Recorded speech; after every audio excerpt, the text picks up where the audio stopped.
আসসালামু আলাইকুম সবাইকে। শীতের সকালে শিউলি ফুলের শুভেচ্ছা জানাচ্ছি। ভোরবেলা হাঁটতে বের হয়েছি, এসে দেখি গাছের পাতার ফাঁক দিয়ে ঝরঝর করে শিউলি ফুলগুলো পড়তেছে। আমি জাস্ট একবার বলছি আমার শিউলি ফুল অনেক ভালো লাগে। সঙ্গে সঙ্গে আমার জামাই আমাকে শিউলি ফুল তুলে হাত ভরে দিচ্ছে।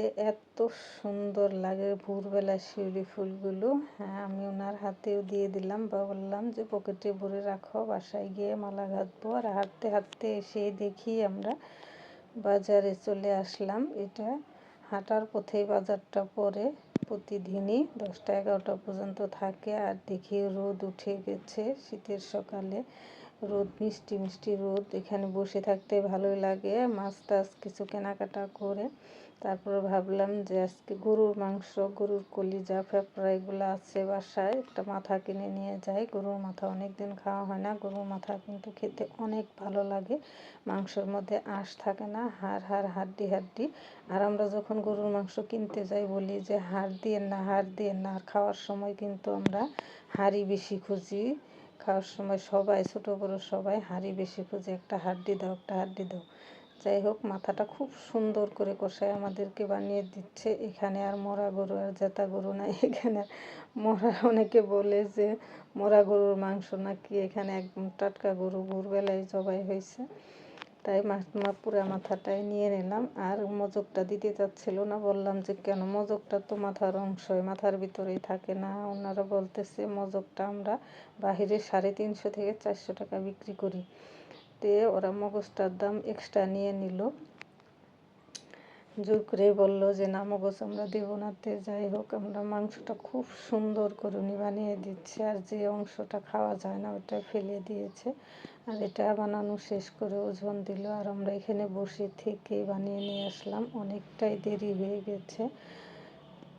বসে থেকে বানায় নিয়ে মাথাটা বানানোতে একটু সময় লাগবে। দেখা যাক এখানে কত কেজি ওজন আসে। এখানে ওজন আসলো, এমনি সাধারণ গরুর মাংসর চাইতে মাথার মাংসটা একটু দাম কম নিয়ে থাকেন, কেন জানি না আমি, কিন্তু মাথার মাংসটা খেতে বেশি ভালো লাগে। 4700 টাকা দাম নিল, 11 কেজি হয়েছে ওজন সম্পূর্ণ, তাই টেনে নিলাম। আর এদিকে টাটকা টাটকা খুব সুন্দর সবজি, একদম টাটকা শাকগুলা নিয়ে রিক্সাতে চলে আসলাম। এতগুলা বাজার নিয়ে তো আর হেঁটে আসা সম্ভব না। আর দুই পাশ দিয়ে সারি সারি দোকান দেখতে পাচ্ছেন, অনেক সুন্দর সুন্দর মাছ, মাংস, সবজি, ফলমূল সবই এখানে পাওয়া যায়। এখানে আর বিকেলের চিত্রটা এখানে সম্পূর্ণ ভিন্ন, বিকালবেলা একদম পরিষ্কার, এগুলো অন্য ধরনের আইটেম থাকে। তে বাজার নিয়ে বাসায় চলে আসলাম। তাহলে সেইগুলা শুধু আনলে তো আর হবে না, এগুলো গুছায় গাছায় রাখা, আবার রান্না করা। আমি নাকি কোনো কাজ করি না, আমার জামাই বলে আমি নাকি সারাদিন খাই আর ঘুমাই। এগুলা কে গুছাবে? ওর দাদি এসে গুছাই দেবে নাকি?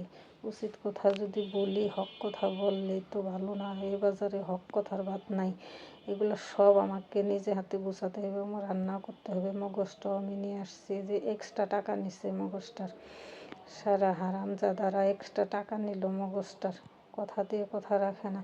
মাথার অংশই তো পরে মগজ। যাই হোক, আর এই অংশগুলো আমি আলাদা করে নিয়ে আসছি। জিহ্বা এগুলো ওরা আলাদা করে দিছে, ওগুলো গরম পানি দিয়ে, ফুটন্ত গরম পানির মধ্যে দিলে অটোমেটিকই জিহ্বা আর কিছু অংশ আছে ওগুলো একদম পরিষ্কার হয়ে যাবে। আর গুঁড়ো ছোটো ছোটো মাছ আনছি, কিছু ছোটো মাছ কিন্তু কাটতে অনেক কষ্ট, কিন্তু খেতে অনেক ভালো লাগে, তাই অল্প অল্প করে কিছু ছোটো মাছ নিয়ে আসছি। আর একটা মজার একটা মাছ, পুকুরের মাছ, এটা আমরা যখন বাড়িতে থাকতাম এই মাছটা পুকুর থেকে ধরে খাইতাম। এটার মধ্যে একটা সুন্দর কাদা কাদা গন্ধ কয়, মাছটা ভাজতে ভাইজা খাইতে অনেক ভালো লাগে।